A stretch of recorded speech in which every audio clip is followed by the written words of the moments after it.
big part of this work came out of what is equity? And we utilized the definition from Achieving the Dream.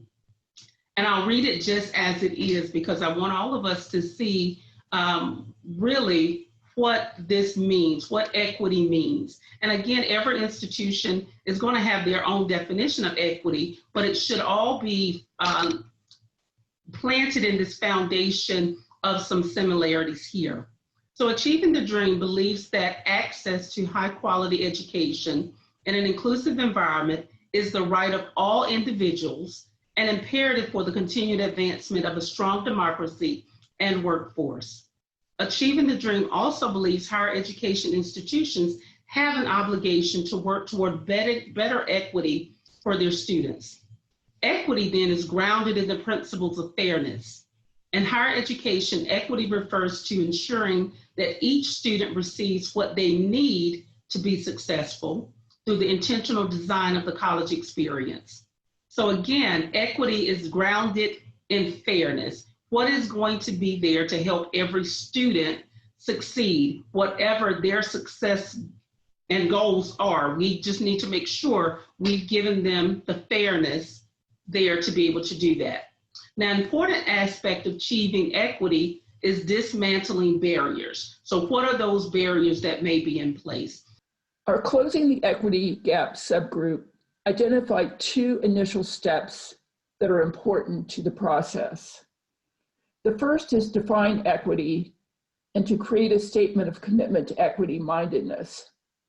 The Achieving the Dream statement that Tiffany discussed earlier might serve as a framework, but colleges should consider their own community and student population when developing their definition of equity. Subpopulations might be historically underserved groups, such as racial and ethnic minorities and first-generation students. In addition to defining equity, goals and a timeline for achieving the goals should be established, as well as a system to track progress. It's not enough just to create a statement of equity, but goals must be established to make sure that progress is being made.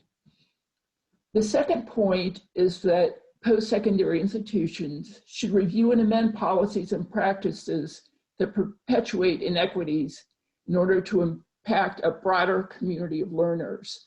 And this has become increasingly important in recent months, largely because of COVID-19 and inequities that have become more obvious during this time.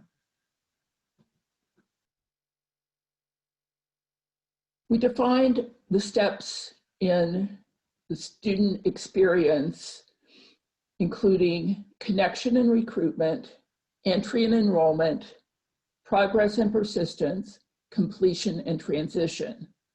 Transition might be going into the workplace, or it could also be transferring to a baccalaureate institution. And it's important that equity-mindedness be infused in every aspect of the adult learner experience. If it's not, an individual might not make it to that next step. Over 3/4 of students ages 25 and older who attend a public community college do so on a part-time basis. They work either full or part-time and have many other obligations. Traditional remedial or developmental education courses, such as in math and English, reduce the likelihood of student success. Many students never make it beyond remedial courses. Some of the newer opportunities for co-requisite courses have led to some success and improved the likelihood for student completion. Traditional rigid course schedules are not adult friendly. Adults who work usually can't attend class during the day. They need flexible schedules so that evening and weekend courses are available. Orienting students to college as well as online learning is also important.